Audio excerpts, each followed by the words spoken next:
ఈ రోజే డౌన్లోడ్ చేయండి. మీ ఫేవరెట్ షోస్ చూడండి. పెళ్ళంట పెళ్ళి. రే మ్యాడీ, ఏమైందిరా నీకు? ఎందుకు ఇలా ప్రవర్తిస్తున్నావు? దేని గురించి అత్తయ్య అంటున్నారు? ఈ మధ్య లక్ష్మి మీద నువ్వు ప్రేమ చూపిస్తున్నట్టున్నావు. కొంపతీసి నిజంగానే లక్ష్మి ప్రేమలో పడ్డావా ఏంటి? చిచి, నేను దాన్ని ప్రేమించడం ఏంటి అత్తయ్య? అది జన్మలో జరిగే పని కాదని మీకు ఆల్రెడీ తెలుసు కదా. మళ్ళీ ఎందుకు ఇలా మాట్లాడుతున్నారు? లక్ష్మి అంటే ఇష్టం లేదు అంటున్నావు, కానీ లక్ష్మికి సంబంధించిన అన్ని పనుల్లోనూ ఇష్టంగా తలదూరుస్తున్నావు. ఆ లక్ష్మి అంటే ఇష్టం లేకుండానే తనతో డాన్స్ కాంపిటీషన్లో పాల్గొన్నావా మ్యాడీ? ఓ, మీరు మాట్లాడుతున్న దాని గురించా? నువ్వు అంత సిల్లీగా తీసి పారేస్తున్నావేంటి మ్యాడీ? అది నిజంగానే చాలా సిల్లీ మ్యాటర్ అత్తయ్య. నువ్వు లక్ష్మితో కలిసి డాన్స్ చేయడం నాకు ఇష్టం లేదు మ్యాడీ. హా, నాకు ఇష్టం లేదు అత్తయ్య. అయితే తనతో డాన్స్ చేయడం మానే. ఆల్రెడీ నేమ్స్ ఇచ్చేసాం అత్తయ్య. ఇప్పుడు చేయడం కుదరదంటే బాగుండదు. అదేమైనా లైఫ్ అండ్ డెత్ మ్యాటరా? ఆఫ్టర్ ఆల్ ఒక డాన్స్ కాంపిటీషన్. ఇలాంటి చిన్న చిన్న విషయాల్లోనూ ఆ లక్ష్మికి దూరంగా ఉండకపోతే ఎలా? అదేవో ఏ చిన్న సాకు దొరికినా మీకు దగ్గరవుదామని చూస్తుంది. నువ్వు దూరం పెట్టకపోతే జరిగే నష్టాన్ని ఎవరు ఊహించలేరు. ఎందుకు చెప్తున్నానో అర్థం చేసుకో. నాకు అర్థం అవుతుంది అత్తయ్య. ఈ డాన్స్ కాంపిటీషన్ నాకు లైఫ్ అండ్ డెత్ మ్యాటర్ కాదు, కానీ ఆ ఎర్ర బస్సు కాపాడి ట్రీట్మెంట్ ఇప్పిస్తున్న పర్సన్కి మాత్రం లైఫ్ అండ్ డెత్ మ్యాటరే అత్తయ్య. ఈ డాన్స్ కాంపిటీషన్లో గెలిస్తే అతని ట్రీట్మెంట్కి మనీ అడ్జస్ట్ అవుతాయి అత్తయ్య. లక్ష్మి కూడా నాతో డాన్స్ చేయాలని తను ఇంట్రెస్ట్గా ముందుకు రాలేదు. అతన్ని బతికించాలనే ఆశతోనే తను ముందుకొచ్చింది.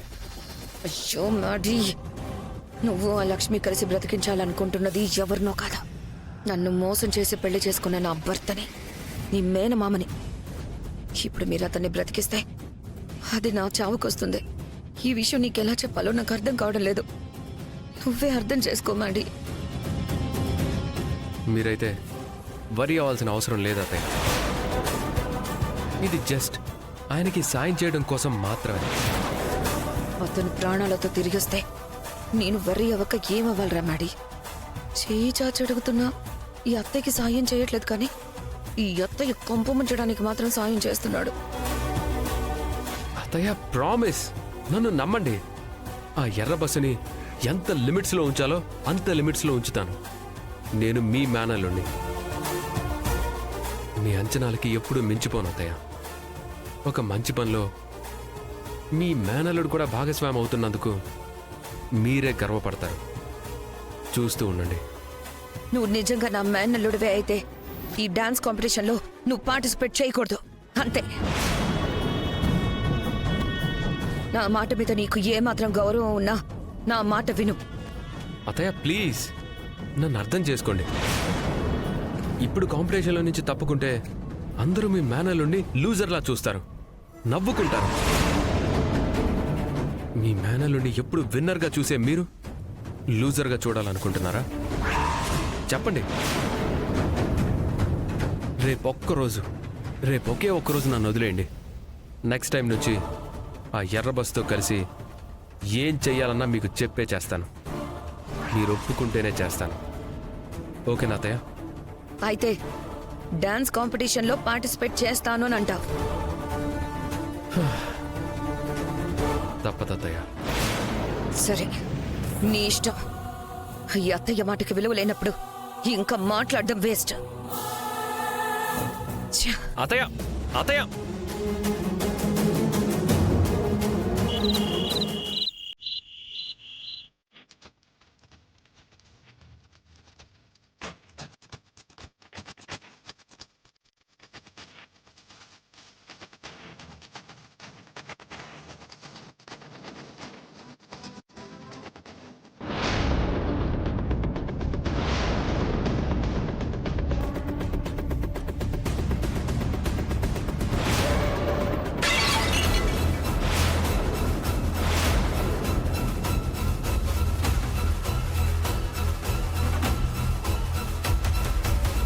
హ్యాపీగా కూర్చొని టీవీ చూడ్డానికి వచ్చామా మనం?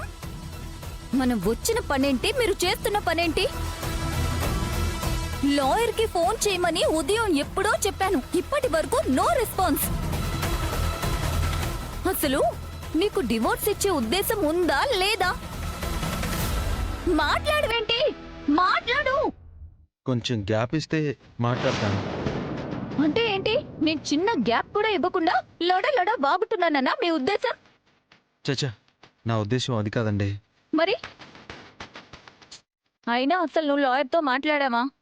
మాట్లాడాను. ఆ విషయం మీకు చెప్దామంటే గదిలోంచి మీరు ఇదిగో ఇప్పుడే బయటకు వచ్చారు. మీరెప్పుడు బయటకు వస్తారా అని వెయిట్ చేస్తూ టీవీ చూస్తున్నాను. సర్లేండి, ఇంతకీ లాయర్ గారు ఏమన్నారు? లాయర్ గారు ఏదో కేసు పని మీద బయటికి వెళ్ళారంట. రావడానికి ఒక 2-3 రోజులు టైం పడుతుందన్నారు. వాట్? ఇంకా 2-3 డేసా? అవునండి. మనం ఊళ్ళో బయలుదేరినప్పుడే ఫోన్ చేసి వచ్చుంటే బాగుండేది. ఈ ఐడియా కూడా ఇప్పుడు కాకుండా అక్కడే ఇచ్చుంటే బాగుండేది. మరిప్పుడు ఏం చెయ్యాలి? చేయడానికి ఏముందండి, ఏదో ఒక బండి పట్టుకుని ఊరికెళ్దాం. 2-3 రోజులు ఆగాక లాయర్ గారికి ఫోన్ చేసి ఆయన రమ్మన్నప్పుడు వద్దాం. అమ్మో! మళ్ళీ ఆ నరకంలోకి నేను రాను. అక్కడికి వస్తే మీ అమ్మతో నేను పడలేను. ఆవిడ సింధు జచ్చి అని పిలిచిన ప్రతిసారి నా చెవిలో సీసం పోసినట్టుంటుంది. తనని అత్తయ్య అని పిలిచిన ప్రతిసారి నాకు చాలా చిరాగ్గా ఉంటుంది. ఆ ఊరికి మాత్రం వద్దు. కావాలంటే లాయర్ గారు వచ్చేంత వరకు ఇక్కడే ఉండి ప్రాసెస్ పూర్తి చేసుకుందాం. తర్వాత లాయర్ గారు చెప్పేదాన్ని బట్టి ఎక్కడుండాలో డిసైడ్ చేద్దాం. సరే అండి. ఓకే, నాకు నిద్ర వస్తుంది, నేను వెళ్ళి పడుకుంటాను. ఉదయం నుంచి ఏం తినలేదు. ఏమైనా తినేసి పడుకోవచ్చు కదా. లాయర్ గారు లేరన్న మాట విన్నాక ఆకలి చచ్చిపోయింది. నేను వెళ్ళి పడుకుంటాను.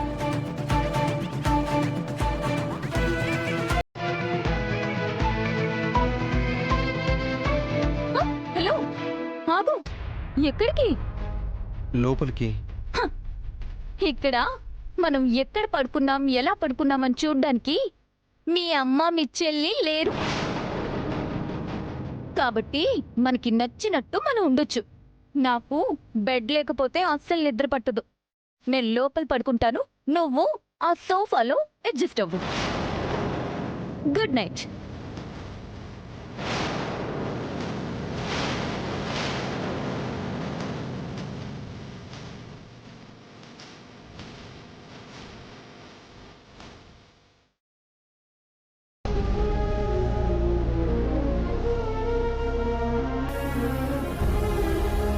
అవును, నర్సమ్మ ఫోన్ చేసి ట్రీట్మెంట్కి అవసరమైన డబ్బు గురించి అడిగారు.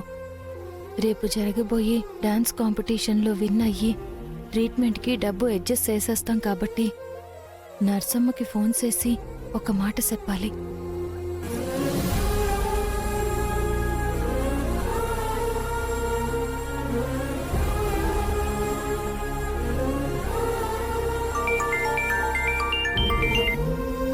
హలో, అమౌంట్ అడ్జస్ట్ అయిందండి?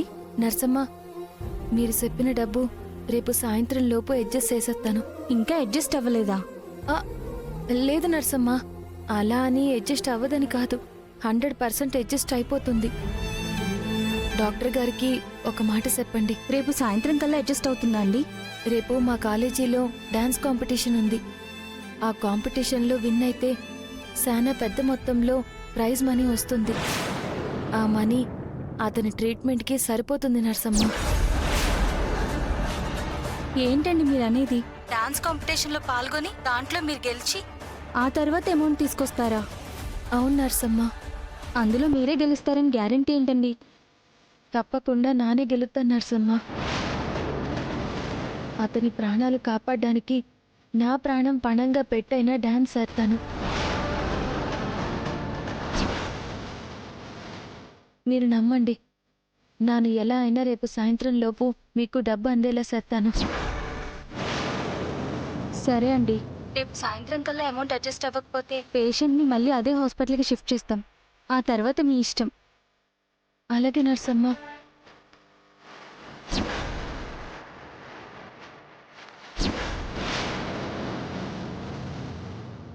నువ్వు డ్యాన్స్ కాంపిటీషన్లో ఎలా గెలుస్తావో, అతనికి ట్రీట్మెంట్ ఎలా చేస్తావో నేను చూస్తాను.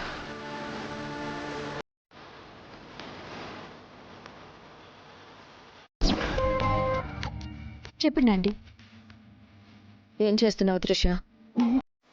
ఏం చేయట్లేదండి, చెప్పండి. నువ్వు నాకు ఒక హెల్ప్ చేయగలవా? చేయగలవా అని రిక్వెస్ట్ చేస్తున్నారేంటండి? హెల్ప్ చేయాలి అని ఆర్డర్ చేయండి. మీకోసం నేను ఏదైనా చేస్తాను. చెప్పండి, ఏ హెల్ప్ చేయాలి? మీ కాలేజ్లో ఏదో డాన్స్ కాంపిటీషన్ జరగబోతుందంట కదా? అవునండి, నేను కూడా పార్టిసిపేట్ చేస్తున్నాను. ఆ కాంపిటీషన్లో లక్ష్మి కూడా పార్టిసిపేట్ చేస్తుంది. ఎట్టి పరిస్థితుల్లోనూ ఆ లక్ష్మి ఈ కాంపిటీషన్లో గెలవకూడదు. ఆ పని నువ్వు మాత్రమే చేయగలవని అని అనిపిస్తుంది. అందుకే నిన్ను హెల్ప్ అడుగుతున్నాను.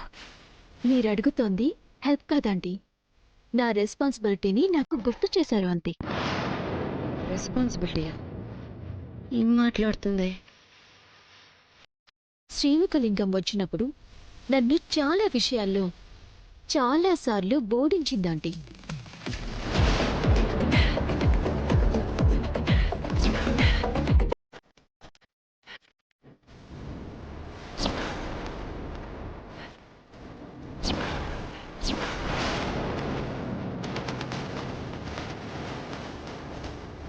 అప్పట్నుంచి తనని ఓడించి తన మీద గెలిచే అవకాశం కోసం 1000 కళ్ళతో ఎదురు చూస్తున్నాను.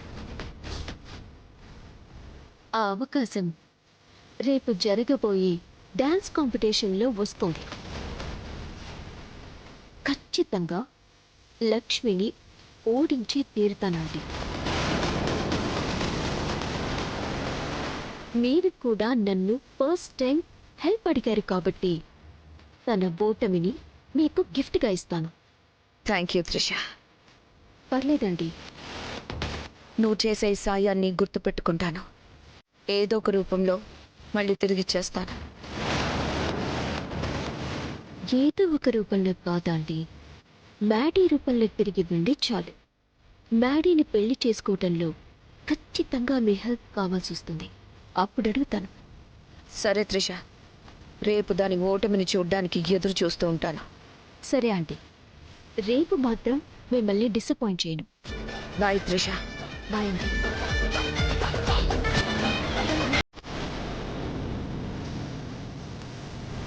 టుమారో కాంపిటీషన్లో నేను గెలిస్తేనే గెలిచినట్టు కాదు, ఆ శ్రీలక్ష్మిని ఓడించిన ప్రియంవద గారి దృష్టిలో నేను గెలిచినట్టే. గెలుస్తాను.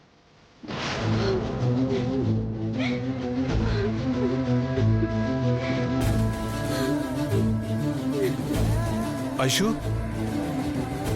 నాన్న, నాకప్పుడే పెళ్ళేంటి నాన్న? పెళ్ళని ఎవరన్నారమ్మా? జస్ట్ పెళ్లి చూపులే కదా. ఏం మాట్లాడుతున్నారండి మీరు? పెళ్లి చూపులంటే ఏమనుకుంటున్నారు మీరు? నువ్వు ఆగు. నువ్వు కూడా ఏంటి సుకన్య చిన్నపిల్లలాగా? నేను చిన్నపిల్లని కాదండి, ఆయుష్ చిన్నపిల్ల అంటున్నాను. చదువుకుంటున్న పిల్లకి అప్పుడే పెళ్ళేంటి అని అడుగుతున్నాను. నాన్న, నాకప్పుడే పెళ్ళొద్దు. తాతయ్యతో మీరే మాట్లాడండి. సింధు అక్కకి అన్నయ్యకి పెళ్లి చేసినట్టు నాకు కూడా చేసేయాలి అనుకుంటున్నారేమో. దానికి నేను ఒప్పుకొన్నానా? ఏం మాట్లాడుతున్నావు ఐషు?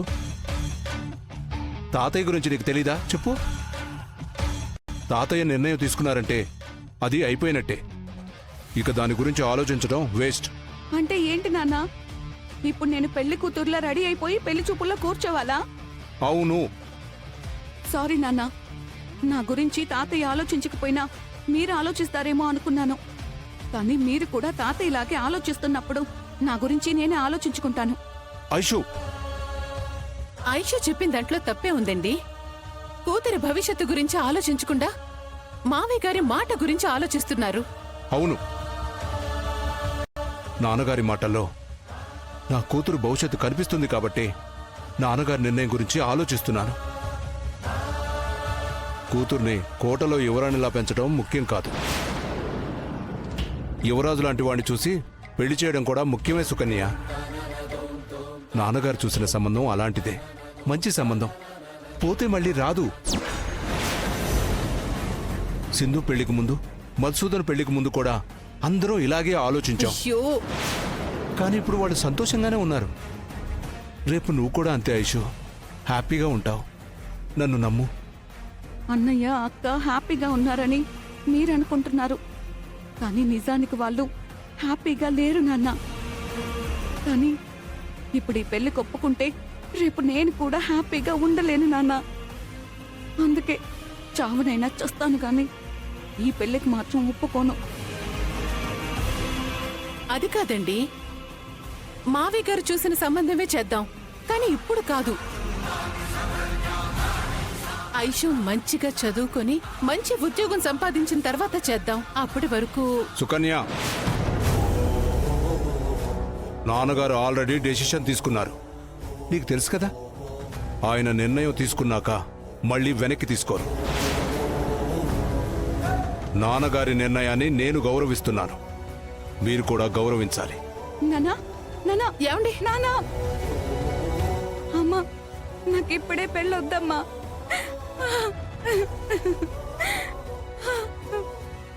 ఐషు, ఇప్పుడు జరగబోయేది పెళ్లి చూపులే కదమ్మా. ఈలోపు ఏదో ఒకటి చేసి ఆ పెళ్లి ఆగిపోయేలా చేద్దాం. ఊరుకో.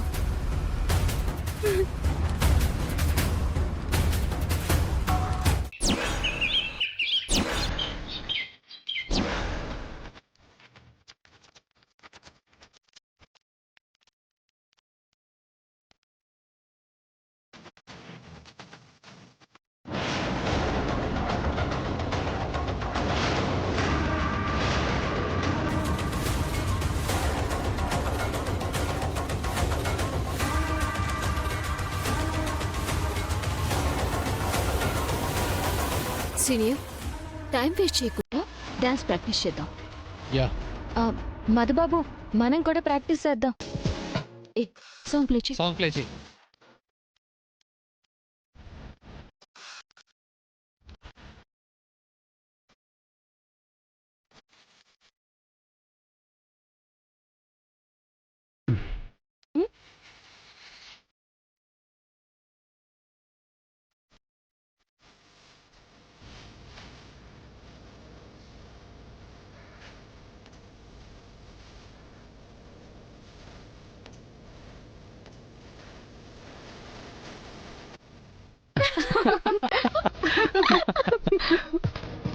బస్సు, అక్కడ వస్తున్న బీట్ ఏంటి, నువ్వు చేస్తున్న డాన్స్ ఏంటి? ఈ డాన్స్ తోనే ప్రైజ్ మనీ విన్ అయిపోతాం అనుకుంటున్నావా? వాళ్ళిద్దరిని చూడు, అంత పర్ఫెక్ట్గా డాన్స్ చేస్తున్నారు. ఇలా చేస్తే మనం గెలవడం కష్టం. అలా మాట్లాడుకుని మధుబాబు, ఇంకోసారి ట్రై చేద్దాం.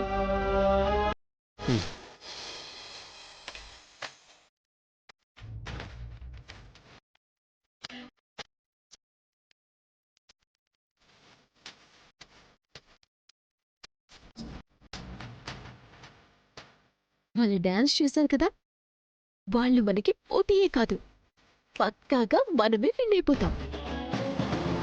అప్పుడు ఆ ప్రైజ్ మనీని మీరు శ్రీలక్ష్మికి ఇచ్చి లవ్ ప్రపోజ్ చేయండి.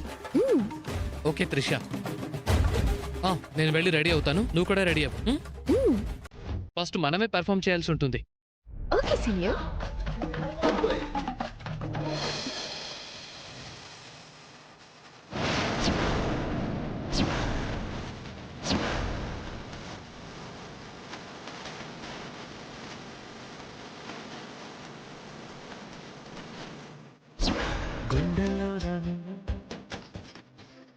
నేనేంటి నాకే తెలియకుండా ఎర్ర బస్తో కనెక్ట్ అయిపోతున్నాను.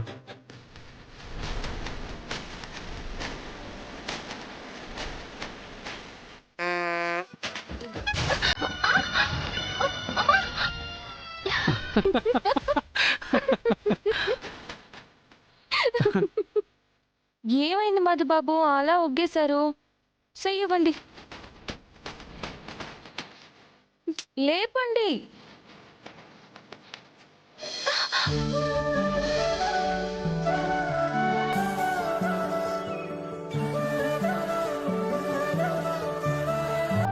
చేసిన ప్రాక్టీస్ చాలే కానీ త్వరగా రెడీ అవ్వు.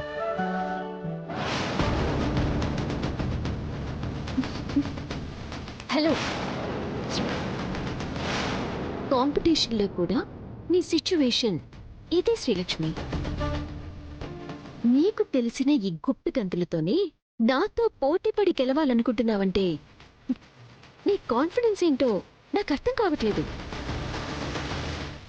ఈవిడి గారికి డాన్స్ మీద కాన్సన్ట్రేషన్ కంటే మ్యాడీ మీదే ఎక్కువ కాన్సన్ట్రేషన్ ఉన్నట్టుంది త్రిష.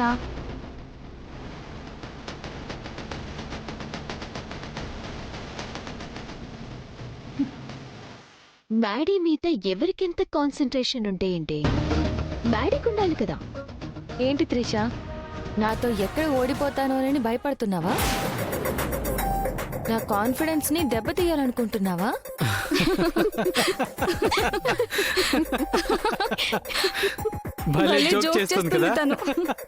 మీ డాన్స్ ప్రాక్టీస్ నేను చూశాను శ్రీలక్ష్మి.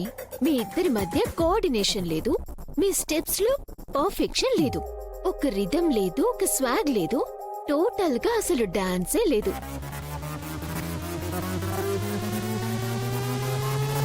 ఇవేవీ లేకుండా గెలిచేస్తానని ఎలా అనుకుంటున్నావు శ్రీలక్ష్మి?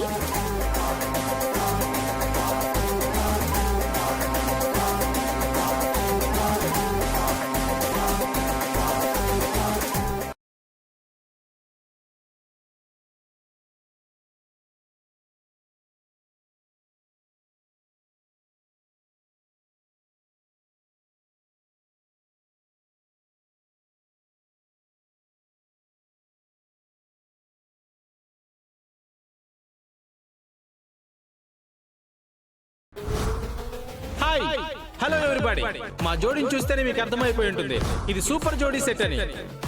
ఈ రోజు మన సూపర్ జోడీలో ఫస్ట్ పర్ఫార్మెన్స్ తోనే కుర్చీ మడత పెట్టి ఎంటర్టైన్ చేయడానికి వచ్చేస్తున్నారు త్రిష అండ్ విక్రమ్.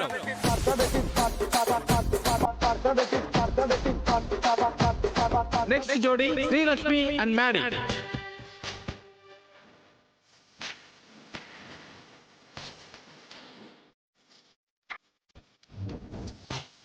నువ్వెంత డాన్స్ చేసినా విన్ అవ్వలేవు లక్ష్మి.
హాయ్ హలో ఎవరీబడి, మా జోడీని చూస్తేనే మీకు అర్థమైపోయి ఉంటుంది ఇది సూపర్ జోడీ సెట్ అని.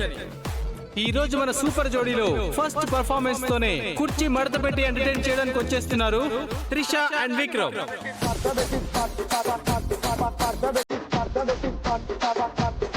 నెక్స్ట్ జోడీ శ్రీలక్ష్మి అండ్ మ్యాడీ.